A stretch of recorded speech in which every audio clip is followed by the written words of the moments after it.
여러분 안녕하세요. 홍윤찬 프로입니다. 오늘 진자운동에 대해서 함께 배워봤는데요. 어떻게 진자운동에 대해서 좀 이해가 되셨는지요? 어려운 내용은 아니니까 모두 이해하셨으리라 생각을 하고요. 오늘 배운 진자운동에 대해서 한번 잠깐 정리해보는 시간을 갖도록 하겠습니다. 자, 진자운동은 두 가지의 조건을 반드시 갖추고 있어야 합니다. 첫 번째는 고정성이고 두 번째는 유연성입니다. 고정성과 유연성을 만족하면 이러한 모션이 하나 만들어져요. 시계추죠.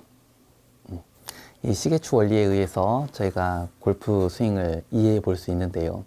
이 시계추의 원리를 우리 몸에 적용을 시켜보면 단순하게 이렇게 됩니다.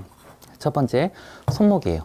제가 이 손목축을 중심으로 클럽을 하나 연결시켜 보면 앞에서 그림에서 보셨었던 모션이 하나 만들어지는데 손목은 실제로 어디에 붙어 있죠? 이 손목은 팔에 붙어 있죠? 이 팔은 움직이면 되나요? 안 되나요? 팔은 움직이면 안 된다라는 전제가 하나 딱 붙게 되는 거죠. 손목축을 고정을 시켜주고 이 팔목을 고정을 시키고 손목의 유연성 때문에 실제로는 그 밑에 있는 손바닥 부분이 움직이게 되는 거예요. 그런데 이 손바닥으로 저희가 손가락으로 그립을 했잖아요.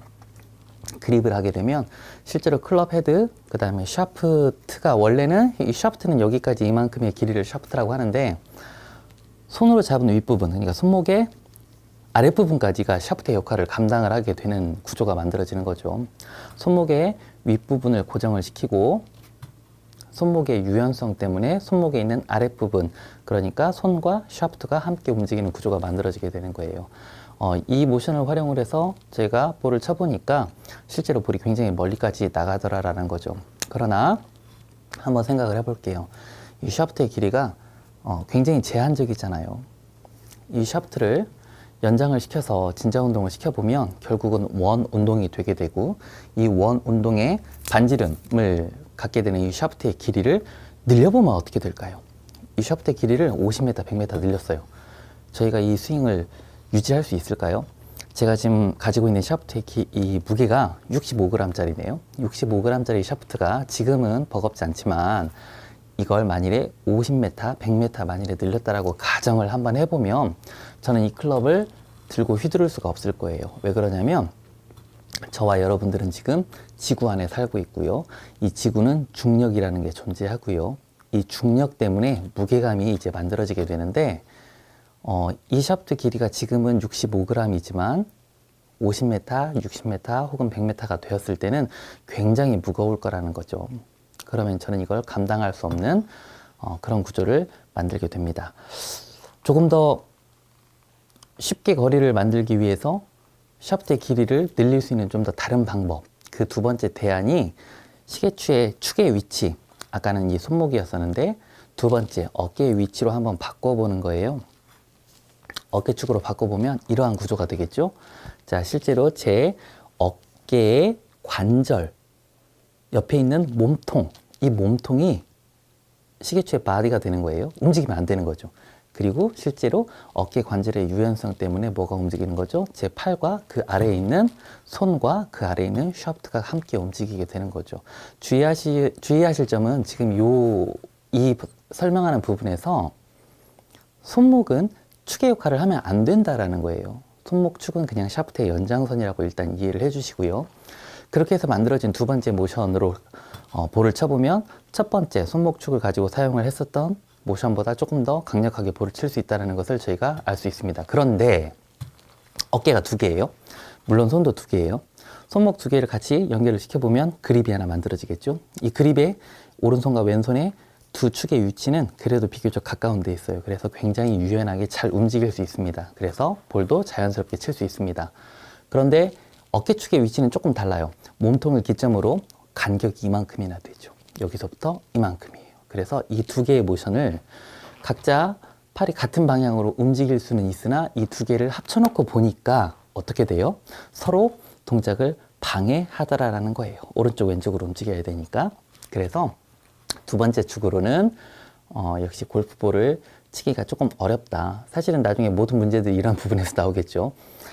세 번째 회전축. 그래서 두 번째 회전축이 제 역할을 못하기 때문에 우리 몸에서 세 번째 회전축을 하나 찾아야 되는 숙제가 하나 생겼습니다. 이 숙제 때문에 스윙의 많은 이론들, 그 다음에 스윙의 계열들이 나눠지게 되는데, 오늘은 간단하게 저희가 생각하는 스윙의 센터의 축은 여기에요. 어깨와 어깨 사이 이 부분. 그러니까 제 몸에서 봤을 때 쇄골이고요. 앞에서 봤을 때는 쇄골이고요. 뒷부분에서 봤을 때는 목뼈의 가장 하단 부분, 척추선의 가장 상단 부분 정도가 되겠네요. 아까 제가 처음에 이야기했었던 구멍을 두 개를 뽕 뚫어놓은 자리, 이 자리를 이렇게 봐서 제 몸속으로 관통을 시켰다라고 한번 생각을 한번 해볼게요. 저희는 여기를 스윙의 센터로 봅니다. 20세기까지는 척추선, 여러분들 많이 보셨을 거예요. 여기 이 척추선을 가지고 스윙 센터로 많이 봤었어요. 제가 이 두 개의 모션만 간단하게 비교를 해드릴게요. 척추선이 스윙의 센터라고 생각을 했을 때 척추선은 움직이면 돼요, 안 돼요? 척추선은 절대 움직이면 안 되는 거죠. 한 자리에 고정되어 있어야 되니까. 그래서 척추선을 고정을 시켜놓고 몸통을 돌리려다 보니까 오른쪽, 왼쪽, 제 상반신이 오른쪽에서 왼쪽으로 움직여야만이 척추선이 움직이지 않는다라는 결론에 도달하게 됩니다. 자, 제가 마이크가 있어서 조금만 아래쪽으로 내려볼게요. 자, 이번에는 스윙의 센터에다가 클럽을 하나 대고 잘 보셔야 돼요. 이 위치를. 자, 제가 몸을 회전을 시켰는데 그 자리에 있죠?